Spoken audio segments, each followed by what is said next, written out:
जीवनामध्ये असे बरेचसे काही प्लॅन करत असतो की माझा 2 वर्षाचा प्लॅन आहे, 3 वर्षाचा प्लॅन आहे, मग मी असं करणार, मग मी तसं करणार. परंतु आपण सहज म्हणतो मी एवढे जे प्लॅन केलेत ना, माझा अशी कोणतंच डेअरिंग नाही की ते माझे प्लॅन कॅन्सल करू शकतात. अरे वेड्या, एक असा महारथी आहे की तू आज केलेले प्लॅन उद्या नाहीसे होणार आहेत. कोण आहे तुला माहिती आहे ना? असा महारथी फक्त एकच आहे, तो म्हणजे मृत्यू. आपण एवढे प्लॅन करतो पण त्याला फसवायची ताकद फक्त मृत्यूमध्ये आहे. म्हणून कधीही स्वतःला अमर होण्याचा कधी गर्व करू नका, कारण मृत्यू जर आला तर क्षणाचे प्लॅन सुद्धा नाहीसे होतात. म्हणून कधीही मृत्यूला कमी समजू नका आणि कमी पण लेखू नका.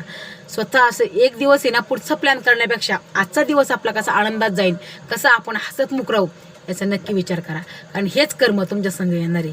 आणि कर्म असे करा की परत देवाला सुद्धा वाटलं पाहिजे की याला मानव देह मी देणारच.